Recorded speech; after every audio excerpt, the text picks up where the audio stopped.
Bom dia, pessoal. Hoje nós vamos dar continuidade ao cenário poético da África, vendo algumas características do poema. Só para situar vocês, mais uma vez, a gente começou vendo algumas características que eu quero que vocês tragam no trabalho de vocês quando forem analisar os poemas, né? Porque vocês vão trazer um poema, um ou mais poemas, depende do grupo, sobre cada autor. Então eu quero que vocês busquem nesse poema essas características que a gente está estudando. Então, nós vimos já na aula anterior, que também está disponível aqui no YouTube, perspectiva etnocêntrica. Então, dá uma olhadinha lá na aula que a gente já estudou sobre como a gente vai encontrar isso nos poemas. O fator telúrico, o ilogismo e o neologismo. A gente trabalhou isso na última aula, aí eu trouxe para vocês os temas dos trabalhos, que foram esses 3 autores aí. E aí hoje a gente vai dar continuidade, olhando agora para o poema, nessa questão de figura sonora. Eu acredito que vocês já tenham visto em algum momento do ensino fundamental, nos anos anteriores, sobre essas figuras, e agora a gente vai revisar um pouco. Então a gente vai ter aí a onomatopeia, a nossa primeira figura sonora, que é um recurso que se utiliza de uma palavra especial para representar um som específico. Então a gente vai ter aí palavras que vão tentar expressar ações durante o poema. E a gente tem um exemplo aí de Vinícius de Moraes, o relógio. Nós temos passa tempo, tic-tac, tic-tac, passa hora. Chega logo, tic-tac, tic-tac, vai-te embora. Passa tempo bem depressa. Esse poema ele tá um recorte, tá? Apenas dessa parte. E vejam aí que a gente tem a repetição desse tic-tac, tanto para criar uma sonoridade no poema, mas também como para imitar e trazer a alusão ao quê?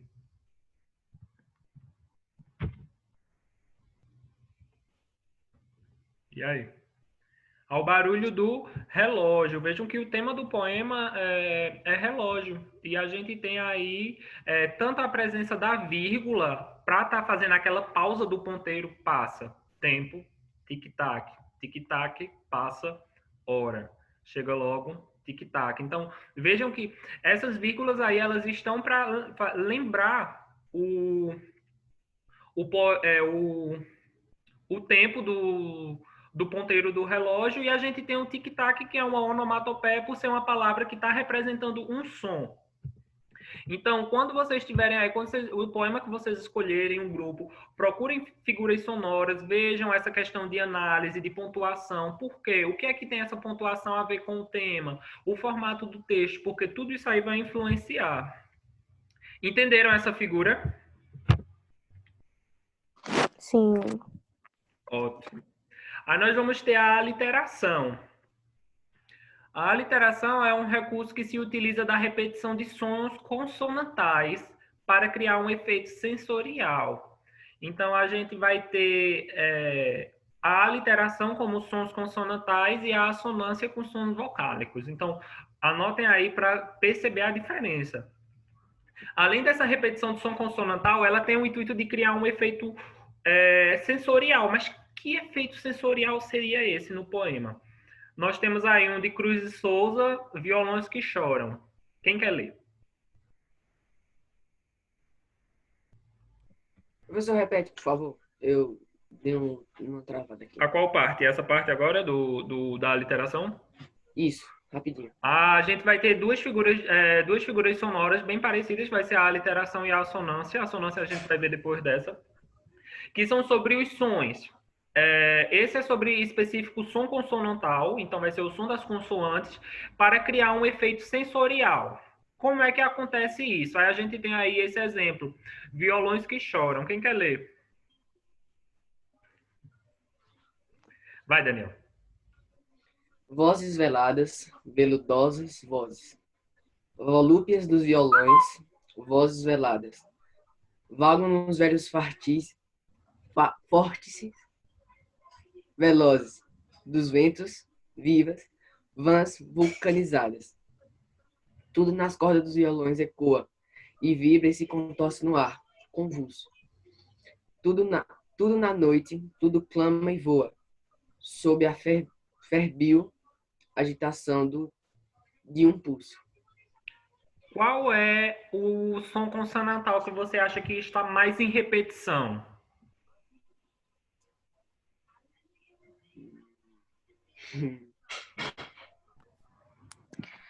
Qual é o som vocálico que a gente vê mais se repetir? Usei vozes, velados. O V. É o V. Vejam que a gente tem vozes veladas, veludosas, vozes. Volúpia dos violões. A gente tem o V com essa Vivas, repetição vãs, grande. E essa vulcanizados. repetição ela está aí para criar um intuito de um efeito sensorial. A gente olha para o tema agora, a gente vê violões que choram e a gente vai para o V. Qual é o efeito sensorial que a gente consegue sentir nesse poema? Vocês acham que esses vários Vs eles estão com o intuito de repetir que som, que efeito sonoro? Não faço a mínima. Como assim, professor? Eu não tô entendendo. Vamos Nem eu. para o segundo exemplo para vocês verem se vocês pegam essa questão sensorial. Temos aí, eu acho que é um trava-língua, né? O rato roeu a roupa do rei de Roma. Qual é o som consonantal que está em evidência?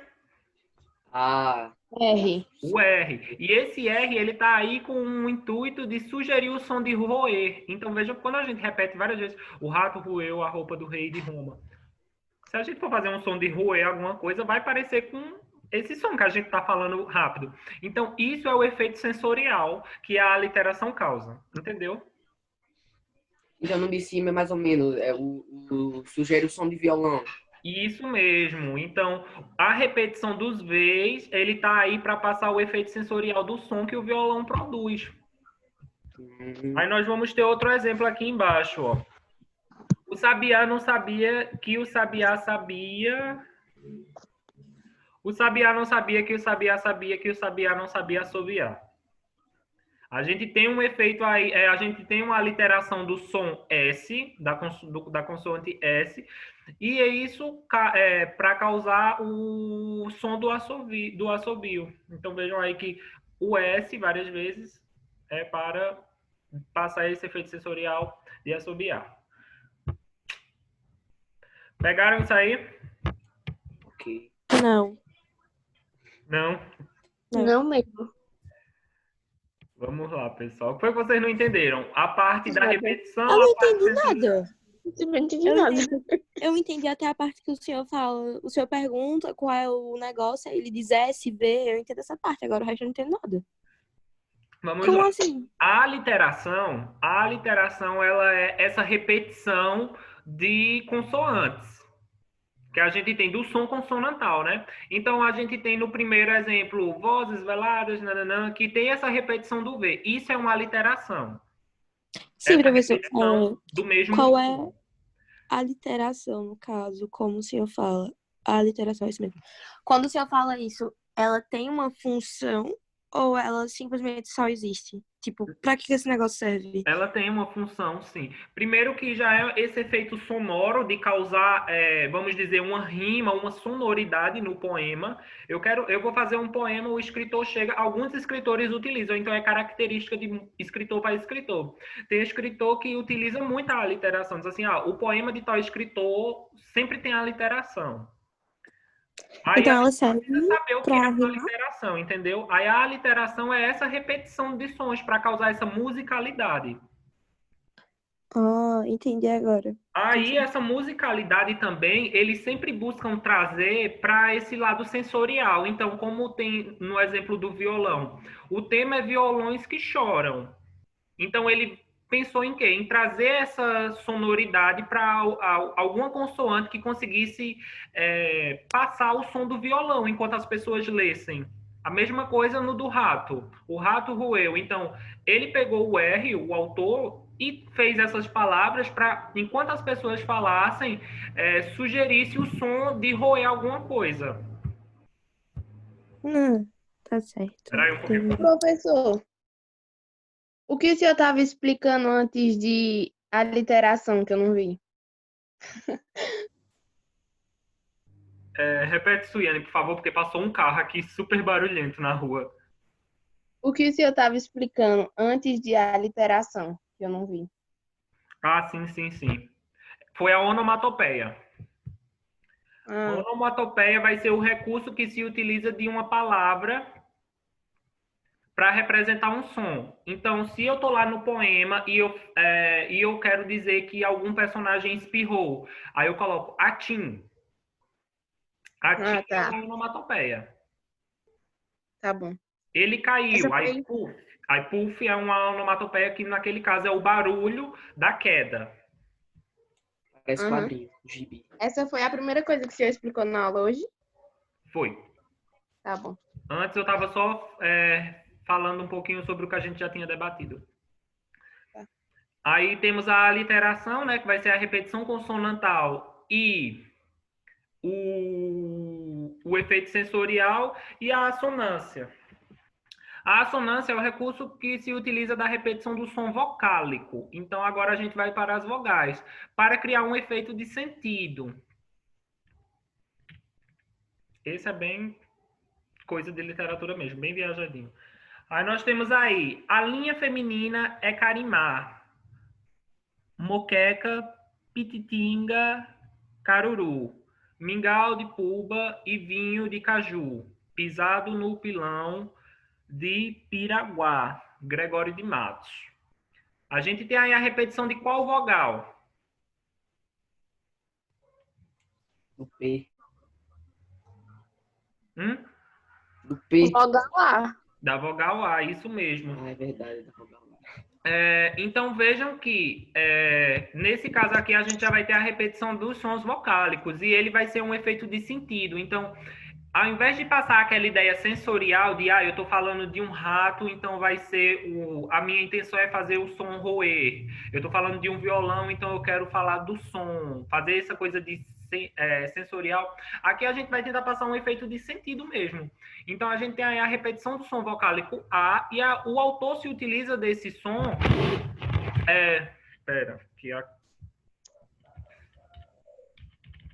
Obrigado, foi minha gata que fez isso. Desse som A para passar a amplitude do feminino. Então, qual é a vogal que a gente utiliza para demarcar uma palavra de gênero feminina e de gênero masculina? Geralmente é A para o feminino e O para o masculino. Então, vejam que aí nesse poema a gente está retratando sobre a questão feminina, palavras femininas. Então, foi utilizado essa vogal A nesse intuito para passar esse sentido já de feminino no poema. Entenderam?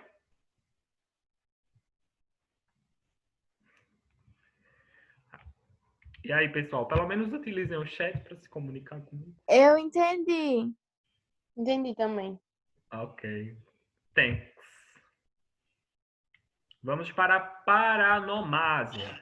Ô, professor, qual é o nome do assunto? Qual é o nome que engloba esse monte de assunto aí? Ou isso é diferente um do outro? Figuras sonoras. Ah, obrigada. São as figuras sonoras do texto. Vamos para a paranomásia. Paranomásia é um recurso que se utiliza de palavras que possuem o som e a escrita semelhantes, mas significados diferentes. Então, eu vou ter uma palavra que o som dela é parecido e a escrita é parecida, mas o seu significado é diferente. Ou seja, palavras parônimas, com o objetivo de remeter o leitor para a diferença de sentido. É utilizada a semelhança sonora, que é o som, e gráfica, que é a escrita, para criar esse efeito de sentido. Vamos ver um exemplo. Quem conta um conto sempre aumenta um ponto. Então, nessa figura aí, eu tenho o quê? Conta e conto, palavras, conta, conto e ponto. São palavras que têm uma semelhança de som, não é? Quando a gente fala, e também tem uma semelhança de escrita. Porém, cada uma vai ter um significado totalmente diferente da outra. Entenderam? Eu já não entendi. Vou considerar. Você está confundindo espinafre de caçarolinha com espingarda de caçar rolinha. Também temos aí, então, palavras que têm uma grafia parecida, são escritas A escrita é parecida e o som também é parecido, porém, são coisas totalmente diferentes de sentido. Então, a paranomásia será essa figura sonora. Ô, Ok? professor, tem Diga. mais ou menos a função de rimar? Tem sim, é tudo uma questão sonora, entendeu? Só que aí a sonoridade do poema. Quando a gente não está lendo o poema, ele não está lá todo bonitinho com as suas rimas. Aham. Aí, alguns autores se utilizam dessas características, entendeu? Tudo isso aí é característica sonora. Quando vocês estiverem analisando, a pessoa do grupo que for analisar esse poema, né, ou até os demais também, para ter esse conhecimento, precisam ter, vai olhar lá e vai dizer, no poema de Mia Couto, ele utiliza muita paranomásia, porque Mia Couto, isso é um exemplo, tá? Não estou falando que é verdade. Mia Couto utiliza muita palavra que tem o mesmo som, o som é parecido, a escrita é parecida, mas tem significados diferentes. Então, vocês vão trazer isso no trabalho de vocês. Vamos falar, por exemplo, de Onde Jacques. Outro exemplo, tá? Onde Jacques vai utilizar muita assonância. Então, os poemas de Onde Jacques vão ter muita rima focada na repetição de vogal. É essa análise que vocês vão fazer, tá bem? Aí, a gente analisou na última aula, para quem não estava, um poema que está no nosso livro. Na página... Deixa eu só encontrar aqui rapidinho. Na página 62, O Muro, que ele é do Manuel.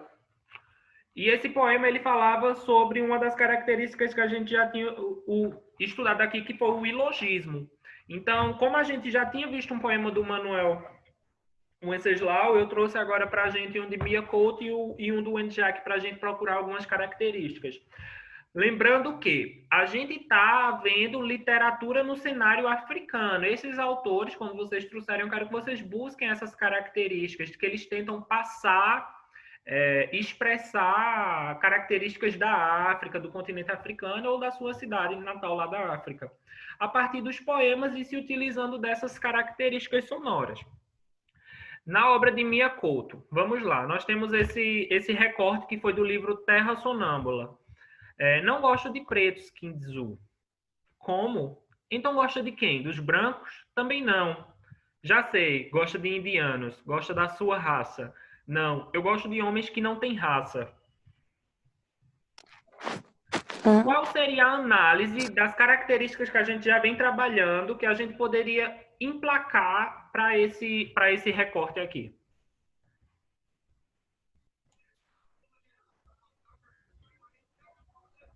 É porque eu não lembro o nome, mas é porque repete muito gosta. Aí eu acho, né?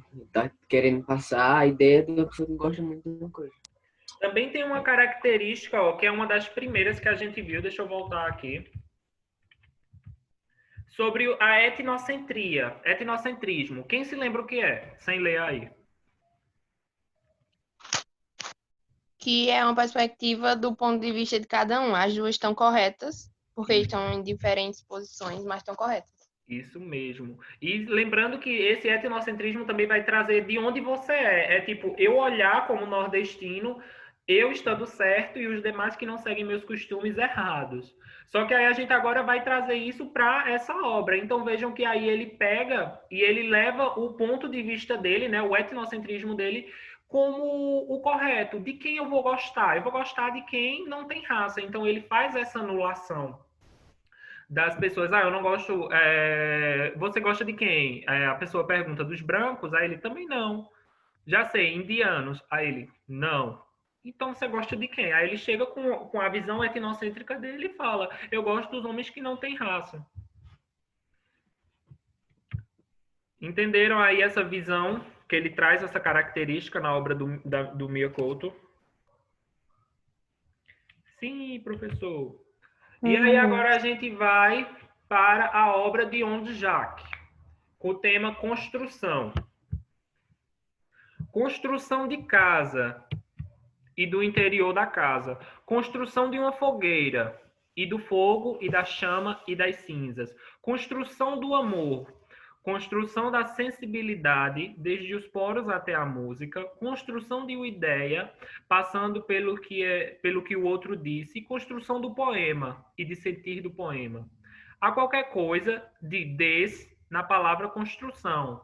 desconstrução do preconceito, desconstrução da miséria, desconstrução do medo, desconstrução da rigidez, desconstrução do inchaço do ego, desconstrução simples, como exercício, e desconstrução do poema, para um renascer dele.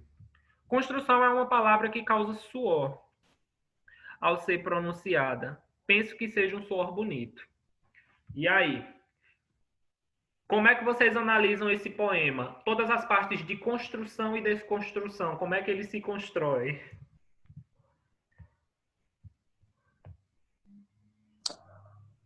Isso me deixa confusa, professor. Falem o que vocês sentiram fazendo a leitura. Podem fazer de novo, silencioso. Peguem seu tempo e falem quando se sentirem sem pressão. Ler poesia é isso. Eu acho que quando fala da construção, fala para construir coisas boas. E de desconstrução, fala para destruir coisas ruins. Eu acho que é isso que ele quer trazer. E quando ele fala que... Tem um poema. Veja que o último é o poema. Opa. O negócio saiu pra... Ah, não voltou, não. Voltou. Eita. Deixa eu colocar. Vejam que, vamos lá, pessoal. Ele tem uma repetição, né? Ele causa uma repetição já nesse som, nesse intuito de causar sonoridade. Aí ele começa a trazer questões de construção de objetos, construção de coisas, como se dá essa construção, e mostra que há uma coisa de desconstrução na palavra construção. Então, a gente constrói, precisa construir, mas também precisa desconstruir. Aí ele traz toda a desconstrução, e aí no final ele reflete sobre a palavra. Ele traz meio que um significado. Como é que eu posso falar? Quem se lembra o nome da... Não tem nesse poema, tá? Mas eu quero saber, quem se lembra o nome do fenômeno que é eu criar uma palavra nova para o meu poema? Neologismo. Isso mesmo. Então, vejam que, mesmo já existindo, né, a palavra construção, ele tenta trazer uma ressignificação. Eu vou tentar trazer um significado para essa palavra. Eu vou tentar usar a própria palavra para descrever quem é essa palavra. Então, a gente tem aí ele falando de construção de casa, fogueira, pessoa, amor, sensibilidade, uma ideia e um poema. Mas aí ele olha para o outro lado da palavra. Toda construção tem uma desconstrução. Então, ele traz a desconstrução vai trazendo de coisas, como ele falou, negativas, né? Preconceito, miséria, medo, rigidez. E também ele traz até o próprio poema. Às vezes, a gente precisa desconstruir esse poema para que surja outro poema. Então, mesmo a gente desconstruindo, a gente acaba construindo outra coisa. Se eu desconstruo o preconceito, eu construo uma coisa positiva dentro de mim. Se eu desconstruo um medo, eu vou construir uma segurança. Construção é uma palavra bonita. Construção é uma palavra que causa suor ao ser pronunciada. Por que vocês acham que ele disse isso?